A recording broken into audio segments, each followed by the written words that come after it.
नमस्कार साथियों। आज का अपना एग्ज़ाम की दृष्टि से जो टॉपिक रहने वाला है उसका नाम है इम्यूनाइजेशन। आज अपन इम्यूनाइजेशन को पढ़ने वाले हैं। तो चलिए दोस्तों, बिना किसी देरी के आज के अपने इस टॉपिक की शुरुआत करते हैं। ठीक है। सबसे पहले अपने को पता होना चाहिए कि इम्यूनाइजेशन का मतलब क्या है और इम्यूनाइजेशन क्या चीज़ है। तो इम्यूनाइजेशन प्रोग्राम का मतलब है कि बहुत सारी वैक्सीन लगाते हैं और उसे एक फिक्स ड्यूरेशन नहीं होता उस चीज़ का। तो अपन यहाँ पर लिख सकते हैं कि इम्यूनाइजेशन प्रोग्राम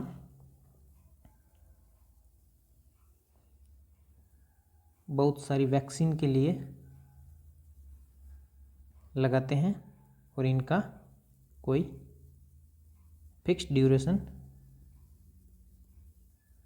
नहीं होता है। ठीक है। जैसे एग्जाम्पल अपन देख सकते हैं EPI and UIP। UIP universal immunization programme और EPI का मतलब होता है एक्सपेंडेड प्रोग्राम ऑफ इम्यूनाइजेशन। ठीक है। एक वर्ड होता है कैंपेन। कैंपेन का क्या वर्ड मतलब होता है? कैंपेन कैंपेन का मतलब होता है कि सिंगल वैक्सीन इसमें यूज करते हैं। जैसे एग्जाम्पल के तौर पर देखा जाए तो पल्स पोलियो कैंपेन, यानी कि OPV ओरल पोलियो वैक्सीन, मतलब ये एक प्रकार से कैंपेनिंग चलाया गया था। और यहाँ अपन लिख सकते हैं कि सिंगल वैक्सीन के लिए प्रोग्राम नहीं होता है, कैंपेनिंग होती है। ठीक है। एग्जाम्पल अपन इसमें यहाँ पर लिख सकते हैं pulse polio campaign, oral polio vaccine. ठीक है। इसमें क्या होता था कि 5 साल से कम उम्र के बच्चों को एक साथ दवा पिलाई गई थी। लेस देन 5 ईयर चाइल्ड के लिए एक साथ दवाई पिलाई गई थी। ठीक है। एक वर्ड होता है दोस्तों मिशन।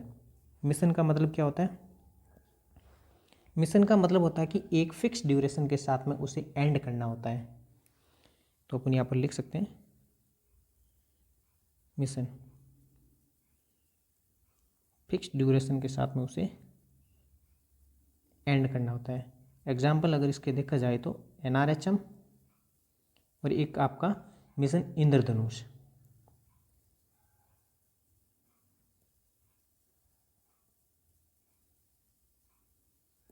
ठीक है।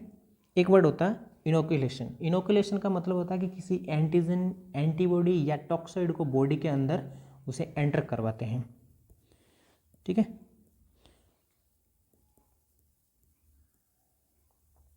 इनोकुलेशन किसी एंटीबॉडी या एंटीजन या फिर टॉक्साइड को बॉडी में एंटर करवाते हैं, ये होता है इनोकुलेशन। ठीक है। ये तो बेसिक चीज़ें थी। अब पढ़ने वाले अपन हिस्ट्री ऑफ इम्यूनाइजेशन, यानी कि इम्यूनाइजेशन की हिस्ट्री क्या है। तो यहाँ से अपन शुरुआत करते हैं हिस्ट्री ऑफ इम्यूनाइजेशन। सबसे पहला जो वैक्सीनेशन का प्रोग्राम आया था वो था EPI। तो फर्स्ट वैक्सीनेशन प्रोग्राम कौन सा था? एग्जाम में अगर पूछे तो आप EPI लिख सकते हैं। ठीक है। उसके बाद में अपन पढ़ने वाले हैं जो अपन ने दो वर्ड यूज किए थे, एक EPI एंड एक UIP। तो यहाँ पर अपन शुरुआत करने वाले हैं EPI की। EPI की फुल फॉर्म क्या होती है? Expanded programme of immunisation.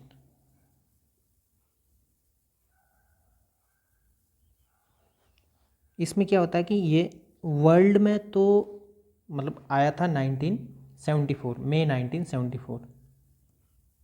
World में ये कब आया था? मई 1974।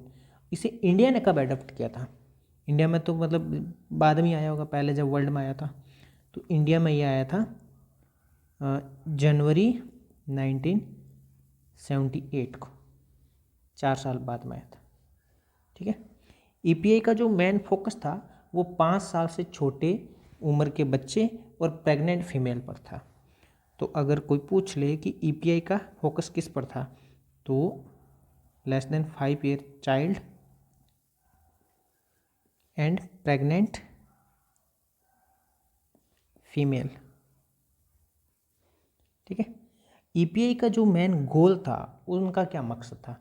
ईपीआई का जो मेन गोल था वो था कि to prevent child from 6 killer disease.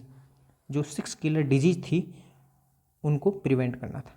तो यहाँ गोल अपन लिख सकते हैं ईपीआई का, या अपने को एग्जाम में भी पूछ सकते हैं कि भाई ईपीआई का गोल क्या था। तो ऑप्शन में अगर पूछे बताएं अपने को, तो 6 किलर डिजीज़ का जो डिजीज़ थी उनसे चाइल्ड को प्रिवेंट करना था। 6 किलर डिजीज़ से चाइल्ड को प्रिवेंट करना था। ठीक है। अब यहाँ पर 6 किलर डिजीज़ ये अपन ने पढ़ तो लिया है, लेकिन इसमें 6 किलर डिजीज़ कौन कौन सी थी इनको भी अभी डिटेल में पढ़ने वाले हैं।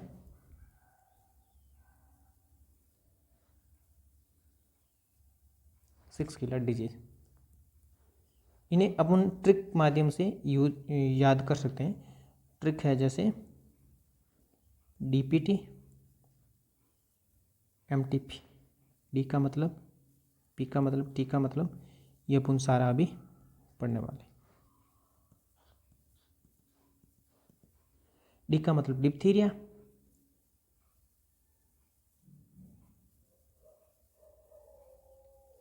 पी का मतलब पर्टोसिस, और टी का मतलब टेटनस, एम का मतलब मीजल्स, टी का मतलब ट्यूबरकुलोसिस, और पी का मतलब पोलियो। ठीक है। अब ये जो 6 किलर डिजीज़ थी, तो इनमें हाईएस्ट जो किलर डिजीज़ थी वो कौन सी थी? ये मीजल्स। मीजल्स थी वो हाईएस्ट 6 किलर डिजीज़ थी। सेकेंड 6 किलर डिजीज़ थी वो न्यूनेट टिटनस थी।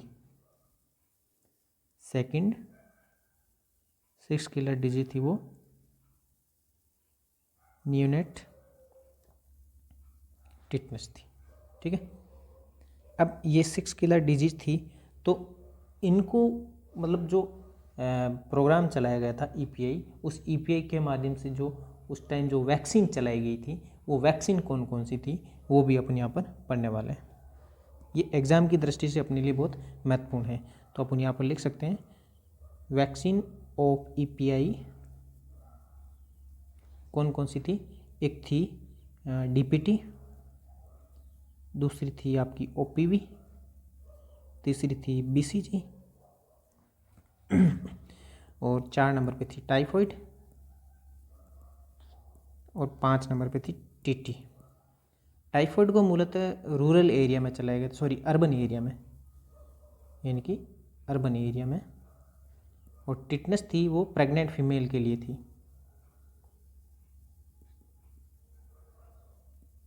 ठीक है। ये तो अपने जो वैक्सीन चलाई गई थी ईपीआई के तहत वो थी। अब अपन जो सेकंड पढ़ने वाले हैं वो है अपना यूआईपी। यूआईपी का मतलब क्या होता है ये अपन अभी यहाँ पर जानने वाले हैं। यूआईपी की फुल फॉर्म होती है यूनिवर्सल इम्यूनाइजेशन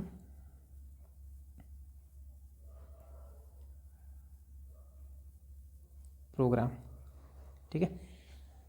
यह प्रोग्राम इंडिया में 1985 को इंदिरा गांधी की मेमोरी में आया था। इसके बारे में अपन कुछ फैक्ट्स है वो लिख देते हैं कि इंडिया में 19 नवंबर 1985 इंदिरा गांधी की मेमोरी में प्रोग्राम आया था। ठीक है। इस प्रोग्राम में ईपीआई वाली जो वैक्सीन में से जो टाइफॉइड थी उस टाइफॉइड वैक्सीन को रिमूव किया गया एंड जो मीजल्स को वहाँ पर ऐड कर दिया गया। बाकी की जितनी सारी जो 5 वैक्सीन थी वो 5 की 5 यूज की गई, लेकिन जो 4 नंबर पे अपने टाइफॉइड पड़ी थी उस टाइफॉइड की जगह पर मीजल्स को ऐड कर दिया गया था। तो एक लाइन यहाँ पर अपन ये भी लिख देते हैं कि टाइफॉइड को तो किया गया रिमूव एंड मीजल्स को यहाँ पर ऐड कर दिया गया। बाकी सेम की सेम चारों वैक्सीन यूज की गई थी, उसमें चलाई गई थी। जब ये यूआईपी प्रोग्राम आया था तब 6 डिजीज़ के अगेंस्ट आया था, लेकिन जब इसे रिवाइज किया गया 10 नवंबर 2017 को, तो वर्तमान में 12 डिजीज़ पर यह प्रोग्राम चलाया गया। ठीक है, लाइन यहाँ पर अपन ये भी लिख सकते हैं कि जब ये आया तब था 6 डिजीज़, लेकिन इसे रिवाइज किया गया तो 12 डिजीज़ के साथ में चलाएगा। रिवाइज कब किया गया था, आप इसको लिख सकते हैं 10 नवंबर 2017 को। एक बात याद रखना कि 10 नवंबर 2017 को ये रिवाइज किया गया, लेकिन 10 नवंबर को अपन एक और डे मनाते हैं। कौन सा है वो? World immunity day.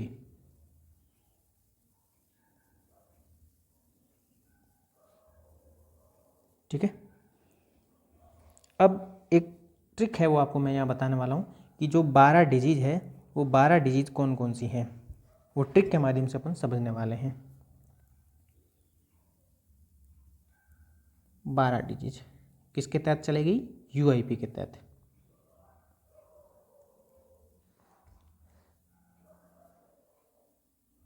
ट्रिक आपको मैं बताता हूँ।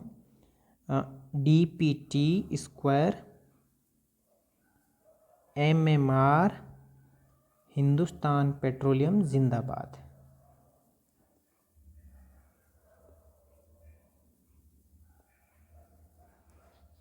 तो इनको अगर अलग अलग क्लासीफाई करें तो ऐसे अपन लिख सकते हैं DPT,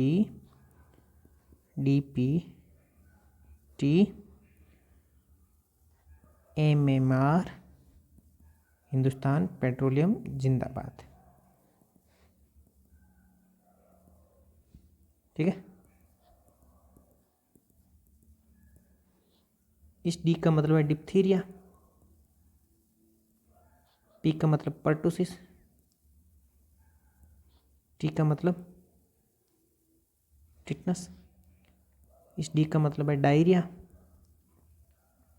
पी का मतलब पोलियो, टी का मतलब टीबी, एम का मतलब मीजल्स, ये एम और आर मतलब मम्स, रूबेला, एच का मतलब हेपेटाइटिस बी, पी का मतलब निमोनिया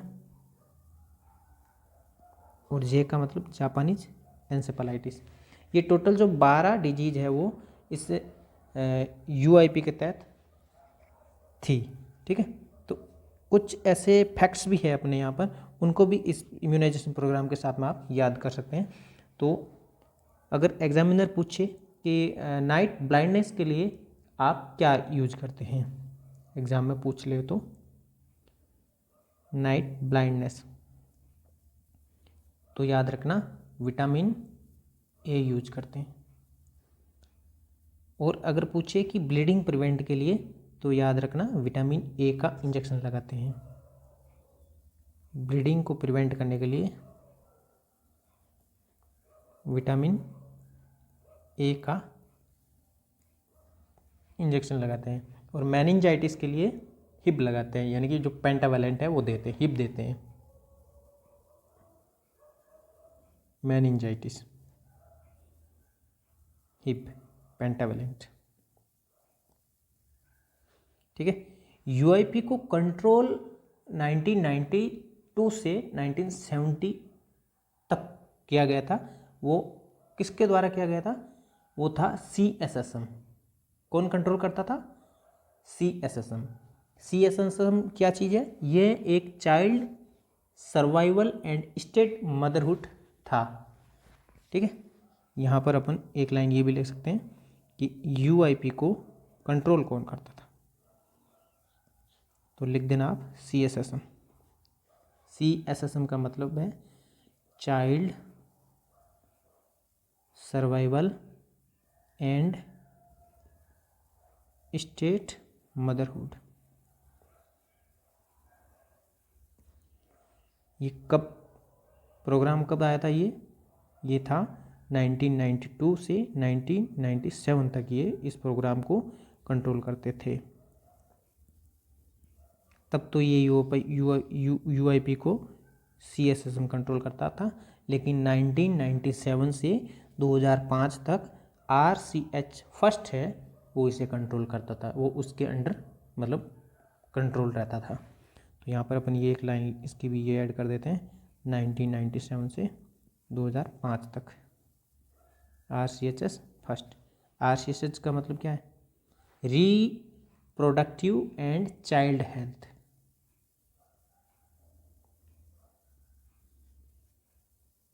चाइल्ड हेल्थ, ठीक है। और जब 2005 तक ये था तो उसके बाद में कौन कंट्रोल कर रहा है? ये भी अपन लिख सकते हैं। 2005 से आज तक टिल नाउ इसे एनआरएचएम कंट्रोल करता है। एनआरएचएम की फुल फॉर्म क्या है? नेशनल रूरल हेल्थ मिशन, ठीक है। ये एनआरएचएम कब आया था?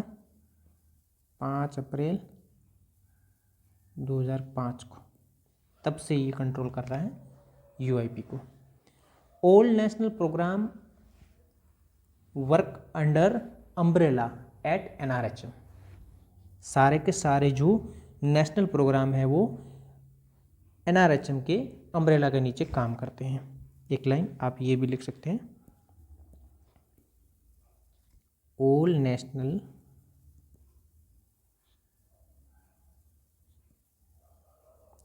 Programme worked under